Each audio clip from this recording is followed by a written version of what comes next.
तो आप में से जिन लोगों को भी मांगा पढ़ने का शौक है, which I assume is most of my audience, well, उनके लिए थोड़ा सा भी लीन पैच चल रहा होगा। क्यों? क्योंकि भैया MHA की मांगा खत्म हो चुकी है, JJ की मांगा खत्म होने वाली है, और मैशले एक फन जैसा मांगा था जिसको अपन अपने चैनल पे पूरी तरह से कवर कर दिए। तो जाहिर सी बात है कि ऐसे में आप लोगों को समझ नहीं आ रहा होगा कि आगे क्या पढ़ा जाए। टेंशन मत लो, इस वीडियो के अंदर मैं आपको 5 ऐसे मांगास रिकमेंड करूंगा जिसे पढ़ना आप अभी के अभी शुरू कर सकते हो। मजा आएगा आपको। And if you stick till the end of this video, मैं आपको 2 एडिशनल मांगास बताऊंगा जिसे आप वापस पढ़ना शुरू कर सकते हो। समझ रहे हो? या। तो फर्स्ट मांगा है kaiju number 8। And I know कि ये ऑलरेडी बहुत ज्यादा फेमस है और आप में से कई लोग इसे ऑलरेडी पढ़ रहे होंगे। इनफैक्ट इसकी एनिमे की सीजन 1 भी आ चुकी है। बट स्टिल मैं यहाँ पे काइजू नंबर 8 को इसीलिए रिकमेंड कर रहा हूं क्योंकि बाई चांस अगर आप इसके मांगा को नहीं फॉलो कर रहे हैं तो लेटेस्ट चैप्टर्स में काइजू नंबर 8 और काइजू नंबर 9 का घमासान युद्ध छिड़ गया है मित्रों। आलम यह है कि इस लड़ाई में कोई एक तो पक्का मरेगा, चाहे वो अपना काफका हो या फिर काइजू नंबर 9। मुझे लगता है नंबर 9 ही मरेगा। और अगर हम लेटेस्ट चैप्टर 113 की बात करते हैं तो यहां हमें काइजूस की हिस्ट्री भी थोड़ी बहुत देखने को मिली थ्रू पैनल्स। वो अलग बात है, हमें कुछ ज्यादा बताया नहीं गया, बस हम कुछ मांगा पैनल्स ही देख पाए जहां पे बैटलफील्ड वगैरह का सीन था एंड इट शोड कि हमें काइजूस की हिस्ट्री अब बताई जाएगी। तो हाँ, काइजूस की जो ओरिजिन स्टोरी है शायद ये हमें अब देखने को मिलेगी, which I think is a very interesting point. और ये चीज हमें जेजेके के अंदर देखने को नहीं मिली। मतलब क्या हुआ अपने सुकुना का, उसके एरा में क्या हुआ था, कुछ नहीं देखने को मिला। So this is the reason I think कि काइजू नंबर 8 का मांगा फिलहाल बहुत ही ज्यादा इंटरेस्टिंग स्पॉट पे है और इसीलिए मैं खुल्लम खुल्ला इसे रिकमेंड कर रहा हूं। जाओ जाके पढ़ो। वैसे अगर काइजू नंबर 8 और काइजू नंबर 9 वाली फाइट की एक्सप्लेनेशन चाहिए ना तो कमेंट्स में एकदम भर देना, लेके आ जाऊंगा मैं। अब अगर काइजू नंबर 8 आपको टू मेन स्ट्रीम लग रही है तो मेरी सेकंड रिकमेंडेशन होगी डैन द डैन। तो पास्ट में मैं जब भी डिस्कॉर्ड पे आता था या फिर अपने चैनल पे लाइव स्ट्रीम करता था तो भैया एक रिकमेंडेशन हमेशा मेरे नजर में आती थी and that was Dan Da Dan. मतलब नाम ही थोड़ा अजीब सा है ना इसका। मैं पहले इसे दन दना दन पढ़ रहा था बट द पॉइंट इज कि आई वाज वेरी क्यूरियस कि इस मांगा के अंदर है क्या, तो इसीलिए मैं इसे पढ़ना शुरू किया and boy it's too good. मतलब स्टार्ट से ही स्टोरी आपको हुक करेगी जो कि बहुत अजीब सी ही स्टोरी है। देन इसका कॉमेडी ऑन पॉइंट है। देन यहाँ के विलेंस भी बहुत ही विचित्र है, Turbo Granny, and I have to say the whole thing is really amazing. अब यहाँ सबसे अच्छी बात यह है कि डैन द डैन के अंदर अब तक 164 चैप्टर्स आ चुके हैं जिन्हें मैं अब तक पूरा नहीं पढ़ा हूं। But the point here is कि अगर आप आज डैन द डैन पढ़ना शुरू करोगे तो 164 चैप्टर्स खत्म करने में समय तो लगेगा अगर आप पूरी तरह से फ्री नहीं हो तो। पॉइंट इज आप सॉर्टेड हो काफी दिनों के लिए। और ऐसे भी भैया इसकी एनीमे इसी मंथ आने वाली है, आई गेस मंथ के एंड पे। तो पहले से डैन द डैन का मांगा पढ़ के रख लो, तभी तो अपने दोस्तों के सामने फ्लेक्स कर पाओगे अपनी नॉलेज। बात तो सही है। Now if you are still not convinced तो आप मेरी डैन द डैन की स्टार्टर पैक वाली वीडियो देख सकते हो। जी हाँ, मैंने बना के रखा है एक, और उस वीडियो को देख के आपको थोड़ा सा आइडिया लग जाएगा कि ये मांगा किस चीज के ऊपर बेस्ड है और आपको पढ़नी चाहिए या नहीं पढ़नी चाहिए। और हाँ, मैं डैन द डैन मांगा को पूरी तरह से एक्सप्लेन करने वाला हूं, लेकिन पहले 164 चैप्टर्स मैं खुद तो पढ़ लूं, कुछ 100 के आसपास हूं मैं। और मैं एक परफेक्ट टाइम का वेट कर रहा हूं जब एनिमे रिलीज होगा, डैन द डैन एकदम पीक पे होगा, तब बनाऊंगा इसके ऊपर वीडियोस। क्या मतलब 6 एपिसोड्स ऑलरेडी लीक हो गए हैं। नाउ एट दिस पॉइंट कुछ अग्रेसिव एनिमे स्टैंस लिखना शुरू कर दिए होंगे कि क्या तो फालतू के बच्चे वाले मांगा रिकमेंड कर रहा है। करना ही है रिकमेंड तो विनलैंड सागा रिकमेंड करो, वो नहीं तो बरसर्क रिकमेंड करो, कुछ नहीं तो ओजी वन पीस बताओ। अरे भैया सब करूंगा रिकमेंड, सब मैं पढ़ने भी वाला हूं।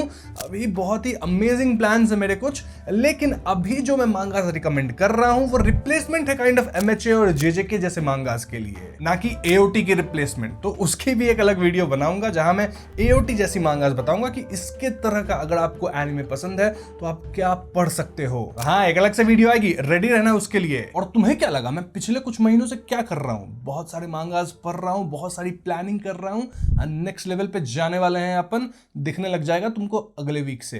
Moving on, my third recommendation would be Kagura बाची। जी हाँ, वही कागुरा बाची जो कि एक टाइम पे मीम बन गया था और लिटरली रीडिंग चार्ट्स में टॉप कर रहा था, और टॉप 3 में तो अक्सर पड़ा ही रहता था। मैंने इसके ऊपर एक स्टार्टर पैक वीडियो भी बना दिया था। लेकिन जैसे जैसे कागुरा बाची का मीम फेज खत्म हुआ तो कहीं ना कहीं लोग इस मांगा को भूल गए। But let me tell you, manga चल रहा है, अब तक इसके 47 यानी 47 चैप्टर्स आ चुके हैं। मैंने सब पढ़ लिया, जिसे मैं जल्द ही कवर भी करने वाला हूं। एंड आई हैव टू से कि कागुरा बाची उतना मीम जैसा है नहीं जैसा इनिशियली हो गया था। मतलब इट्स क्वाइट डिसेंट। अब कागुरा बाची की स्टोरी जानने के लिए आप मेरी स्टार्टर पैक वीडियो देख सकते हो, लेकिन अगर मुझे इन जनरल कहना पड़े तो मैं ये बोलूंगा कि यहाँ एक कैरेक्टर है चिहिरो, जो कि अपना मेन कैरेक्टर है।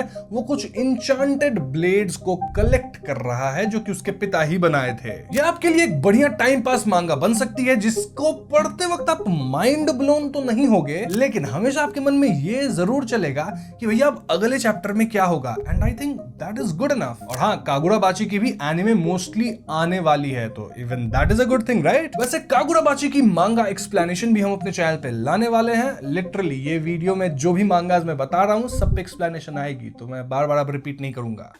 अब मेरी अगली रिकमेंडेशन एक मानवा है, which is Solo Leveling Ragnarok. तो अगर आप सोलो लेवलिंग के फैन हो और आपने सोलो लेवलिंग के एनीमे को देख लिया है, उसके मानवा को भी खत्म कर दिया है, इट्स टाइम कि अब आप सोलो लेवलिंग रैग्नारॉक पढ़ना शुरू कर दो। क्यों? क्योंकि ये कहानी जिन्वू के बेटे सूहो की है, जो कि ठीक जिन्वू की तरह लेवल अप करना शुरू कर दिया है। अब मुझे पता है कुछ लोग कहेंगे कि सोलो लेवलिंग रैग्नारॉक की लाइट नोवेल ऑलरेडी अवेलेबल है, हमने पढ़ रखी है, लेकिन हम सब जानते हैं कि लाइट नोवेल की ट्रांसलेशन कैसी होती है। और भैया मानवा के अंदर चेंजेस भी करे गए हैं, तो मानवा पढ़ने में ज्यादा मजा आता है। अग्री तो करोगे तुम लोग। और भैया रैग्नारॉक के अंदर इस बार खतरा मोनार्क से नहीं है, बल्कि ईटारिम से है, सुप्रीम बीइंग्स। इनफैक्ट मोनार्क्स तो शायद अपने सूहो के एलाई बन जाएंगे मित्रों।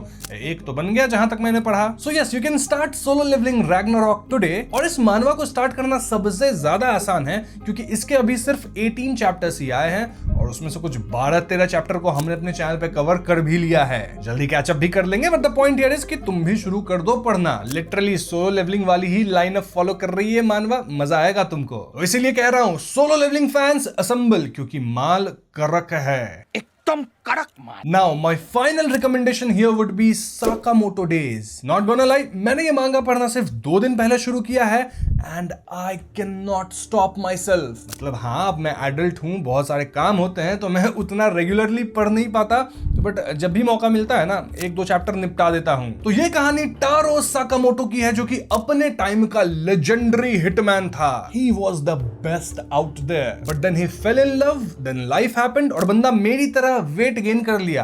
वैसे अब मैं लूज कर रहा हूं, कैमरा में दिख रहा होगा। तो भैया ये है उसकी कहानी, तभी तो नाम है साकामोटो डेज। और इस कहानी के अंदर आपको एक्शन तो देखने को मिल ही जाता है, लेकिन कॉमेडी भी भर भर के है। वैसे क्या मैंने आपको बताया कि साकामोटो डेज की एनीमे भी आने वाली है? क्रंचीरोल पे आएगी या नेटफ्लिक्स पे, ये मेरे को श्योर नहीं, लेकिन आने वाली है for sure. And the best part is कि इस मांगा के ऑलरेडी 180 चैप्टर्स अवेलेबल हैं। तो हाँ, अगर आप पढ़ना शुरू करो तो काफी दिनों के लिए सॉर्टेड हो जाओगे। एक ऐसा मांगा आपको मिल जाएगा जो पढ़ने में मजा आएगा, and you will be thrilled। जैसे मैं पहुंच गया हूं 50 चैप्टर तक, and I am very thrilled। तो हाँ, this is my final recommendation, Sakamoto days, जाके पढ़ लो। तो ये थी मेरी 5 रिकमेंडेशंस, लेकिन जो लोग भी वीडियो के एंड तक बने हैं उन्हें मैं 2 और मांगाज रिकमेंड करूंगा। एंड लाइक आई सेड, ये मांगा आप ऑलरेडी पढ़ रखे होंगे, लेकिन आई वुड रिकमेंड कि आप फिर से पढ़ना इसे शुरू कर दो अगर बीच में छोड़ दिया हो तो। क्यों? क्योंकि फिलहाल ये दोनों मांगाज काफी इंटरेस्टिंग मोड पे है। तो पहला है ऑफ कोर्स अपना वन पंच मैन, एंड ये इसलिए इतना ज्यादा इंटरेस्टिंग है क्योंकि जो गॉड था ना वन पंच मैन यूनिवर्स के अंदर, उसके बारे में अब चीजें खुलने लग गई हैं। तो समझ रहे हो, काफी इंटरेस्टिंग होगा पढ़ना। And then the next big villain is also here, I guess. The next manga है चेनसॉ मैन, जो कि रिसेंटली काफी इनफेमस हुआ था एक पर्टिकुलर मांगा पैनल के कारण। किस मांगा पैनल की मैं बात कर रहा हूं वो आप समझ रहे होगे। ना मैं फोटो दिखाऊंगा ना मैं बोलूंगा, वरना ये चैनल उड़ जाएगा। लेकिन समझने वाले तो समझ ही गए होंगे कि मैं यहाँ क्या बात कर रहा हूँ। ऑल्सो स्टोरी अच्छा प्रोग्रेस कर रही है। इन शॉर्ट काफी अभी डिमांड में है चेनसॉ मैन। तो अगर आप पढ़ रहे थे पहले या एनीमे देख चुके हो एंड देन रुक गए हो, तो आई वुड से कि फिर से स्टार्ट कर दो। तो यही थी मेरे रिकमेंडेशंस। हो गई वीडियो खत्म। वीडियो पसंद आई हो तो इसे लाइक और शेयर करना, साथ ही चैनल पे नए हो तो हमें सब्सक्राइब करना, क्योंकि अभी चैनल को लेके कुछ बहुत बड़े प्लानिंग्स मैं कर रहा हूं, जो कि आपको आने वाले वीक से दिखने लग जाएगा और 1-2 महीने में तो फुल फ्लेज्ड अपन जाने वाले हैं। कर लो सब्सक्राइब, ठीक है, मजा आएगा। I'll see you guys in the next one. Peace out.